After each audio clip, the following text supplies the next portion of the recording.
మీరు వినింటారు హనుమంతుడి పేరు వింటేనే భూతాలు ప్రేతాలు భయపడతాయి వణికిపోతాయి అని. అసలు చరిత్రలో ఏమైందని భూతాలు ప్రేతాలు ఇప్పటికీ భయపడతాయి చెప్తాను, జాగ్రత్త వినండి. రావణాసురుడి తమ్ముడు ఐరావన్ బ్లాక్ మ్యాజిక్ తంత్రాలు చాలా బాగా నేర్చుకున్నాడు. రామాయణంలో రాముడి మరియు రావణాసురుడి యుద్ధం జరుగుతున్నప్పుడు ఐరావన్ బ్లాక్ మ్యాజిక్ యూజ్ చేసి రాముడిని లక్ష్మణుని పాతాళ లోకంలోకి తీసుకువెళ్తుండే. అప్పుడు వెనకాల హనుమంతుడు కూడా వెళ్లారు.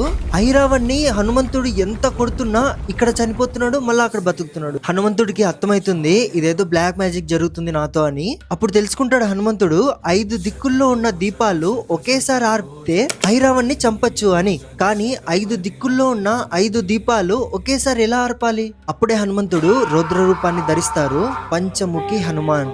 ఆ రూపంతో 5 దిక్కుల్లో ఉన్న 5 దీపాలని ఒకేసారి ఆర్పి ఐరావన్ ని చంపుతారు. ఆ రూపాన్ని చూసి 3 లోకాలే భయపడిపోతాయి. ఇంకా ప్రేతాలు, దయ్యాలు